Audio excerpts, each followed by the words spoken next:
Hi everyone, and welcome to another brew day in my homebrew journey.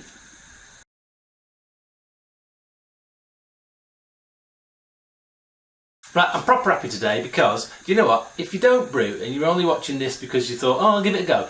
Give it a go, do extract, just give it a go, and then work yourself up to all grain and just give brewing a go, because it's just, you know what, it's bloody awesome. Shut up.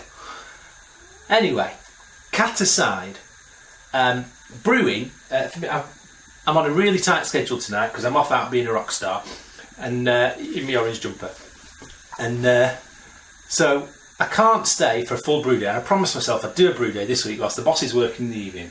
So what I'm going to do is I'm going to do an extended mash. So I'm going to get my water up to normal temperature. I'm going to put all my grains in, and then I'm just going to leave it, and I should be out for 3-4 hours, something like that, and I'll come back and then I'll do the usual nonsense. I'll drainer, boiler, hops, cooler down, yeaster, all that sort of stuff.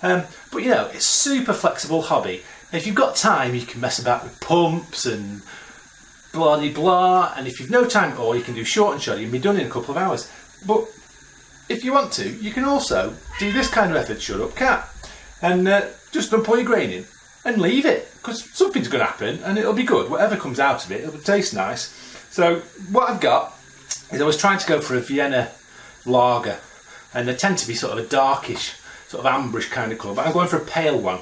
And the closest style I could get to it was a Czech premium pale lager, which isn't it really. It's basically a pale Vienna lager. And I'm doing my usual 9 litres of water, and I'm going to use 600 grams of Vienna malt, 400 grams of pilsner, and 250 grams of wheat malt. Now I'm using the wheat malt specifically here because I think if my wheat beer and my white IPA are anything to go by, it's the wheat malt that gives it that lovely head and a really nice full flavour. So I've got behind me all my grains, 1.25 kilos of grains, and I'm going to stick her in, mash her for as long as I need to, and then when I come back I'm doing a 60-minute boil with 10 grams of Tettnanger at 60 minutes and then 10 grams of Tettnanger at 10 minutes. So these are Sarza type hops, that kind of area, you know, German, Austria, that kind of area. So it fits into style more or less. So what I'm looking for then is original gravity of 1051-ish, final gravity of 1009, which is slightly too much, too low. Alcohol will be 5.5.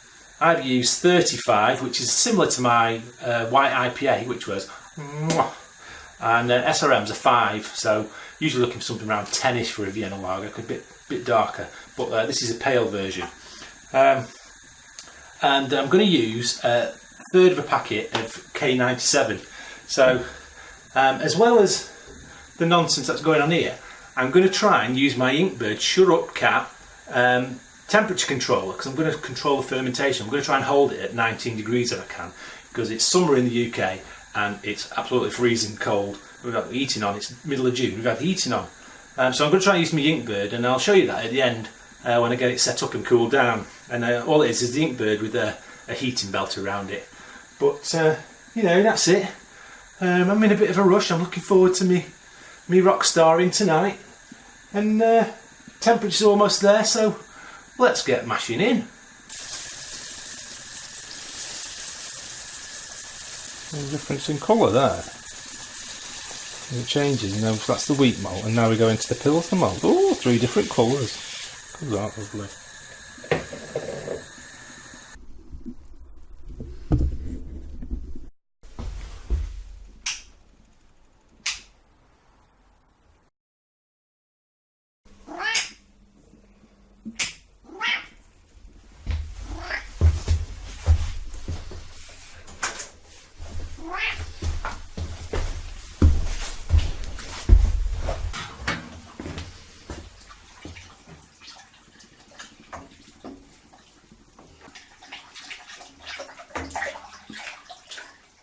So that was a lot of messing about. I gave it a really good stir and it was at 0. I gave it another really good stir and it got to 10:15, and I've given it another third stir and I'm now at 10:31, which is a bit better. 10:30. better. So let's get it drained and then let's get it boiled.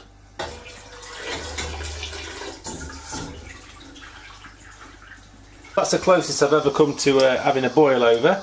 But 60 minutes, 10 grams of Tettnanger. Drop her in, give her a dunk.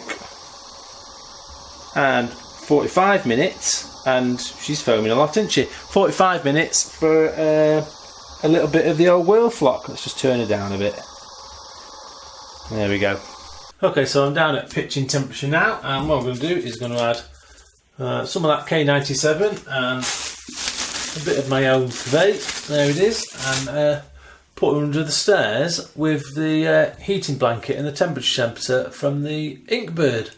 So let's see you under the stairs. Okay, so here's the beer, all tidied up, tucked up in that there brewery. There's the Inkbird. It's set to 19 degrees, so I've just let it cool down to 22-ish, or so it said on my thermometer. And I've got, if you can see here, I've got the belt, the heating belt running round, and that's plugged into the heating section just there. And there's the temperature probe. If I put my finger on it, you'll see the temperature on the Inkbird start to go up, hopefully. Maybe not. But anyway, there it is. So, and you know, just leave that for 10 days and see how it goes. I'm looking forward to keeping an eye on the temperature in here, actually, see what it's like. So let's go back out into the main part of the brewery and finish her off. So that's the brew day done. It's now 20 past midnight, and the boss will be getting home from work anytime soon, so I'm off to bed, up at 6:30 for work. But you know, that's not been too bad a brew day, I don't think. I was a bit iffy about leaving the mash for so long, but you know, it lost 20 degrees in 4 hours. But once it got stirred through and mixed in, I was quite happy. 10:31 pre-boil, so that's not too bad. And then my original gravity there under the for the actual fermentation is 10:45, so I've done really well there, and I've just a little bit more than 5 litres, so I'm right happy with that. It's been, whilst it's late at night, you know, if ever I wanted to go out and come back a few hours later and finish off a brew day, then that's the way to go. I quite like that, and I'm hoping that I'm going to get a nice beer from that. Bit of an open fermentation. I'm looking forward to keeping an eye on the Inkbird as well, see what happens with that. I don't think it'll get down too cold because it's June, and even in June in the UK it's reasonably okay. But you know, that's it for now. So as usual, you can like and subscribe on the YouTube channel. You can leave a comment if you're not bothered, and you can follow me on hashtag the Homebrew Journey on that there Instagram. And I've right enjoyed tonight. It's going to be good. I'm looking forward to this pale Viennese lager, maybe a new style. Yeah, BJCP should look into it. But that's it. So we'll see you again for more brew related shenanigans and nonsense. And why don't you go and brew something late into the night?